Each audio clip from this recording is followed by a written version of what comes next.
Hello, this is Jordan Tome for English 200, week 7.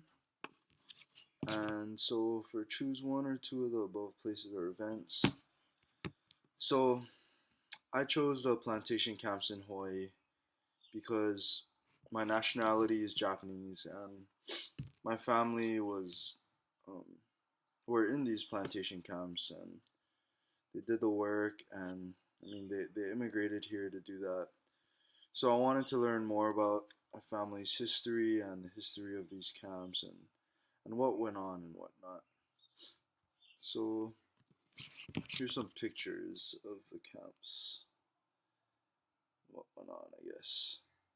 So yeah, I guess this was what life looked like on the plantation camps. Um, I know they're separated by race and stuff. So yeah, these are just some of the pictures of what they look like. Yeah, and then so yeah, some of the research. Um,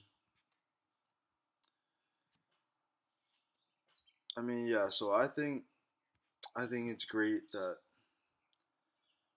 they have these articles about plantation camps and basically like life on the plantation and what went on. So the history is that there's a shortage of laborers to work in the sugar plantations because that's what people around the world needed, sugar.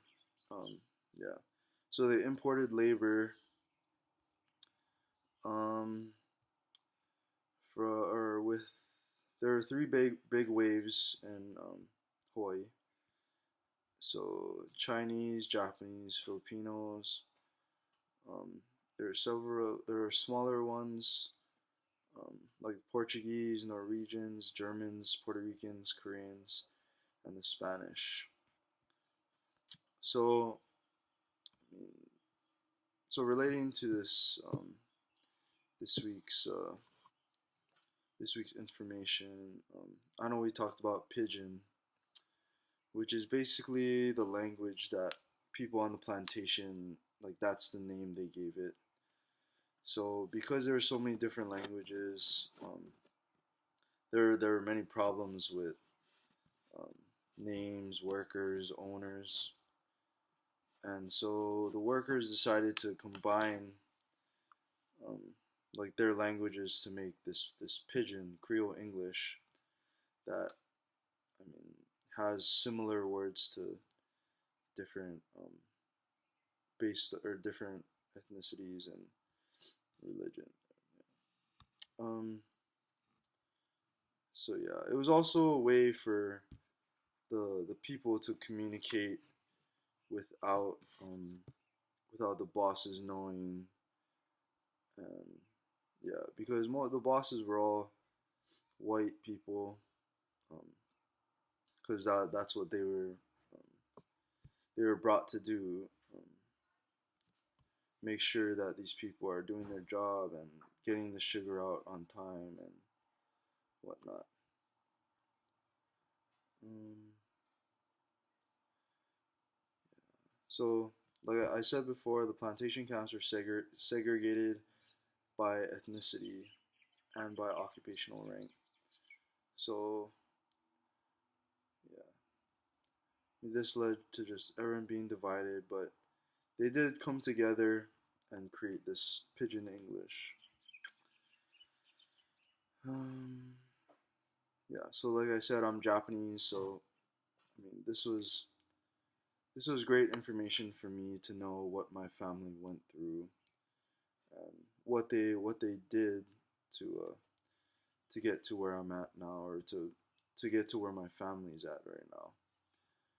Um, yeah, and then all the values, combined values too. Yeah, just all the different ethnicities came together and worked and talked to each other and made it made it work on the plantation because I know it was very hard labor.